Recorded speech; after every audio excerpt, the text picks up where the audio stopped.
The Antwerp Diamond Heist, the heist of the century. In the diamond capital of the world, a thief pulled off what many consider the greatest heist ever attempted. This is the story of Leonardo Notarbartolo and the Antwerp Diamond Heist, a crime so audacious it seemed impossible until it actually happened. Antwerp, Belgium. A city that handles 80% of the world's rough diamonds and 50% of all cut diamonds. The Diamond District sits in the heart of the city, a maze of narrow streets where billions of dollars in precious stones change hands every day. Security is paramount. The area is covered by cameras, patrolled by police, and protected by technology that would make a spy jealous. At the center of this fortress stands the Antwerp Diamond Centre, a 6-story building that houses over 160 vaults. The vaults are protected by a combination lock, a magnetic key card system, motion sensors, heat detectors, and seismic alarms. The building is considered impregnable. Was considered. Leonardo Notarbartolo was not your typical criminal. An Italian businessman with a charming smile and expensive suits, he presented himself as a diamond dealer. He had money, style, and an air of legitimacy that opened doors throughout Antwerp's diamond district. But behind the facade was a mind working on something far more ambitious than any legitimate business venture. The planning took 2 years. 2 years of patient, meticulous preparation. Notarbartolo rented an office in the Diamond Centre itself, giving him legitimate access to the building. He studied everything. The security systems. The guard schedules. The layout of the vault. The habits of everyone who worked there. He didn't work alone. His team included a lock specialist known only as the Genius, a technologist called the Monster, and a third man whose identity remains unknown to this day. Together, they represented perhaps the most skilled heist crew ever assembled in Europe. The vault itself was a masterpiece of security. It required a combination known only to select employees. Motion sensors would detect any movement. Heat detectors would sense body temperature. The seismic alarm could detect even the slightest vibration. The door alone weighed several tons and was made of reinforced steel. Breaking in seemed impossible. But Notarbartolo had noticed something during his years of observation. The security wasn't as tight on weekends. The building was mostly empty. And there was one crucial weakness: the security cameras recorded to tape, and those tapes were only reviewed if something suspicious was reported. On Friday, February 14, 2003, Valentine's Day weekend began. Most of Antwerp's diamond dealers were leaving for holiday. The Diamond Centre would be nearly empty for the next 3 days. It was now or never. Notarbartolo and his team had prepared everything. They had studied the magnetic key card system and created a device that could fool the readers. They had discovered that the motion sensors had blind spots. They knew exactly how long they had before the guards made their rounds. Saturday evening, the team moved into position. Notarbartolo entered the building through the front door, using his legitimate access card. He was a familiar face, known to security as a diamond dealer with an office in the building. Nothing suspicious. In his bag, hidden among legitimate business documents, were the tools that would defeat $100 million worth of security. The team had rehearsed every move. They knew exactly what they needed to do. The vault area was protected by a steel gate with a high-security lock. This was where the Genius earned his nickname. Using specialized tools and techniques developed over months of practice, he manipulated the lock. It opened. They were through the first barrier. The main vault door loomed ahead. This was supposed to be the impossible part. The combination was known only to a handful of people, none of whom were on the team. But Notarbartolo had spent 2 years cultivating relationships, and somewhere along the way, the combination had been obtained. Inside the vault, 160 safe deposit boxes lined the walls. Each box contained diamonds, gold, jewelry, and cash belonging to dealers who trusted the Diamond Centre's legendary security. That trust was about to be shattered. The team worked quickly but carefully. They opened box after box, extracting the contents with professional efficiency. Diamonds worth millions. Gold bars. Cash in multiple currencies. Rare jewelry that would never be seen again. For hours they worked in the vault, their movements calculated to avoid triggering the sensors. They knew where the blind spots were. They knew how to move without creating vibrations that would set off the seismic alarm. They had turned the Diamond Centre's security against itself. The haul was staggering. When they finally left the building, they carried with them diamonds, gold, and jewelry worth an estimated $100 million. Some estimates put the figure even higher, possibly $150 million. It was the largest diamond heist in history. Sunday passed quietly. The thieves were gone, their loot hidden, their tracks covered. They had taken the security camera tapes, leaving no video evidence. They had cleaned up after themselves, removing any forensic evidence they might have left behind. It appeared to be the perfect crime. In the Diamond Centre, nothing seemed wrong. The vault was locked. The alarms weren't triggered. The guards had noticed nothing unusual. The heist wouldn't be discovered until Monday morning, when dealers returned from their Valentine's weekend to find their vaults empty. Monday morning, February 17th. The Diamond District came alive with its usual bustle. Dealers arrived at the Diamond Centre, heading to their offices and vaults. Security guards performed their routine checks. Everything seemed normal. Then the first dealer opened his safe deposit box. Empty. Then another. Empty. Then another. Panic began to spread through the building. Within hours, it was clear that something unprecedented had happened. The vault had been robbed. The most secure diamond facility in the world had been breached. Police arrived in force. Investigators from Belgium's federal police descended on the scene. They found the vault door intact, the locks undamaged. There was no sign of forced entry. The security system had logged no alarms. The camera tapes were missing.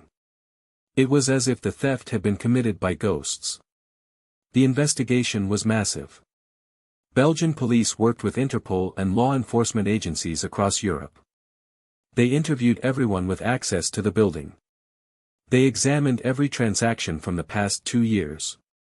They analyzed security logs and access records. But Notarbartolo had been careful. His legitimate presence in the building gave him cover. His diamond dealing provided a reason for his interest in security. His charming personality made people trust him. He didn't fit the profile of a master thief. Then, a break. 3 days after the heist, police found a car parked near the Diamond Centre. Inside was a half-eaten sandwich, some empty bottles, and a bag of garbage. The car had been reported stolen. Someone had used it during the weekend of the robbery.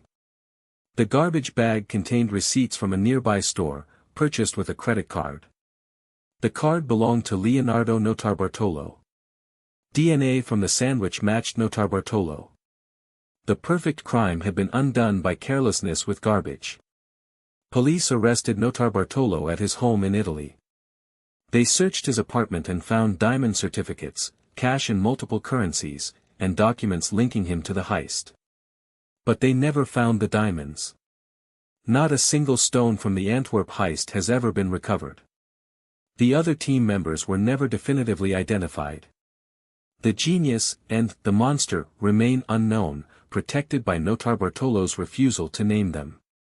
The stolen diamonds, worth over $100 million, vanished into the black market, never to be seen again.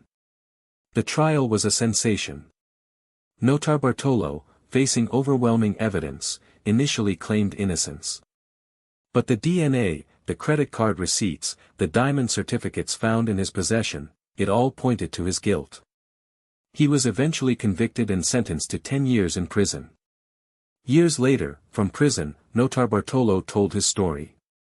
He claimed the heist was even more sophisticated than investigators knew. He described heat sensors that had been avoided, locks that had been picked with custom-made tools, security systems that had been studied for years before being defeated.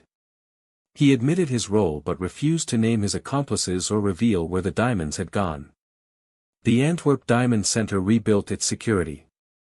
New cameras, new sensors, new protocols. But the psychological damage was done. Dealers who had trusted the vault with their entire fortunes realized that no security is absolute. If the Diamond Centre could be breached, anything could.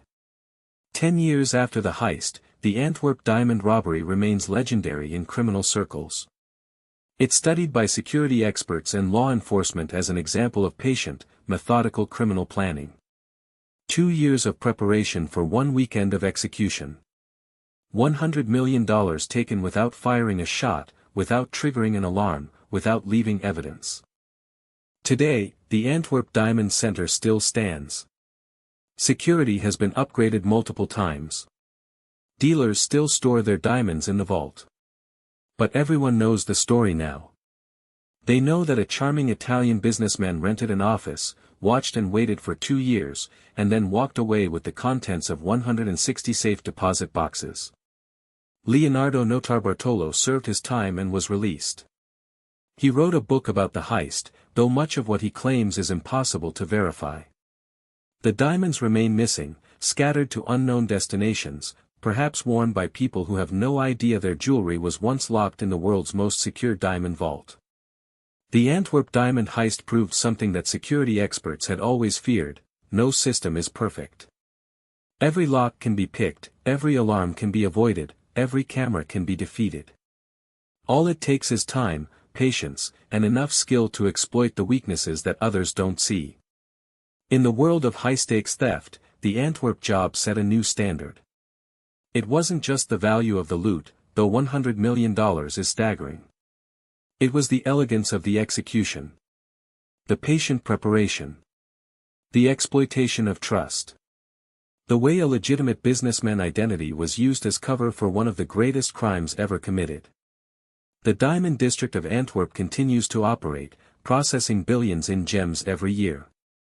The streets are still patrolled, the cameras still watch, the alarms still stand ready. But in the back of everyone's mind is the knowledge that once, not so long ago, someone walked through all those defenses and took everything they wanted. That's the true legacy of the Antwerp diamond heist. Not the missing diamonds or the convicted thief. It's the proof that to understand why this heist was so devastating, you need to understand what Antwerp represents in the diamond world. For over 500 years, this Belgian city has been the center of the global diamond trade. The Diamond District, known locally as the Diamantkwartier, occupies just 1 square mile, yet it processes more diamonds than anywhere else on Earth. $4 billion worth of diamonds pass through Antwerp every month. The district is home to over 1,500 diamond companies, employing nearly 30,000 workers. Rough stones arrive from mines in Africa, Australia, and Russia. They are cut, polished, and sold to buyers from around the world. The concentration of wealth is staggering. More diamonds change hands in this 1 square mile than anywhere else on the planet. The Antwerp Diamond Centre was built to serve this industry. Completed in the 1980s, it was designed from the ground up to be the ultimate secure facility. 6 stories above ground, multiple levels below. The vault area alone was a fortress within a fortress. Every technological advancement in security was employed. The building was certified by insurance companies as virtually impenetrable. Leonardo Notarbartolo grew up in Turin, Italy, in a family of modest means. By his 20s, he had already developed a reputation as someone who could make things happen. He was charming, intelligent, and utterly amoral when it came to making money. His criminal career began with small-time thefts, but he quickly graduated to more sophisticated operations. What made Notarbartolo different from most criminals was his patience. Where others wanted quick scores, he was willing to invest years in preparation. He understood that the biggest prizes required the longest con. This philosophy would define his approach to the Antwerp job.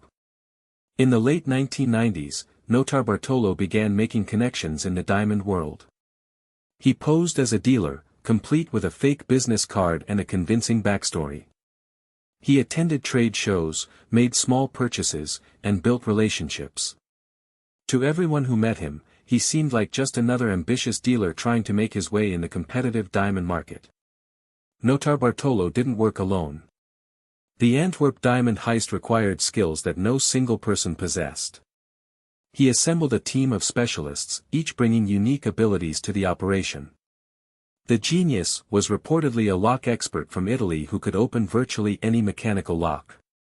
He had spent years studying high-security systems, developing techniques that defied conventional wisdom. For the Antwerp job, he reportedly practiced on similar locks for months, ensuring he could open them in complete darkness if necessary. The monster was described as a technology expert, someone who could defeat electronic security systems. His specialty was understanding how sensors worked and finding ways to bypass them. Motion sensors, heat detectors, magnetic card readers, these were puzzles to be solved, not obstacles to be feared. The third team member remains a mystery. Some investigators believe he was the financier, providing the capital needed for 2 years of preparation. Others think he may have been an insider, someone with legitimate access who provided crucial information about security procedures. Notarbartolo has never revealed his identity. The security at the Antwerp Diamond Centre was designed by experts who thought of everything. Or so they believed. Understanding what the thieves defeated helps appreciate the magnitude of their achievement. The breakthrough came from an unlikely source, garbage. The thieves had used a stolen car during the heist, and in their haste to escape, they left behind evidence that would prove fatal to their operation. A half-eaten sandwich contained DNA that matched Leonardo Notarbartolo. A receipt from a nearby store was purchased with his credit card. Security footage from the store showed him buying supplies that were later used in the heist. The perfect crime was undone by carelessness with trash. Police arrested Notarbartolo at his home in Turin. In his apartment, they found documents related to the Diamond Centre, cash in multiple currencies, and a photograph of the vault that had been taken before the heist. The evidence was overwhelming. The Antwerp Diamond Heist stands in rare company. Only a handful of robberies in history have approached its scale and sophistication. The Brinksmat robbery in 1983 netted £26 million in gold bullion. The perpetrators were eventually caught, but most of the gold was never recovered. The Hatton Garden heist in 2015 saw elderly thieves steal an estimated £14 to £200 million from a London vault. The Antwerp job, however, remains the largest diamond heist ever committed. What sets Antwerp apart is not just the value stolen but the method. There was no violence, no confrontation, no dramatic chase. The thieves walked in, defeated security systems that had cost millions to install, and walked out with their fortune. It was elegant, efficient, and utterly devastating to those who trusted in the building's security. Despite Notarbartolo's conviction, many questions about the Antwerp heist remain unanswered. How did they obtain the vault combination? How did they know exactly where the sensor blind spots were? How did they move enough diamonds to fill a suitcase without triggering any alarms? Notarbartolo's own accounts have changed over time.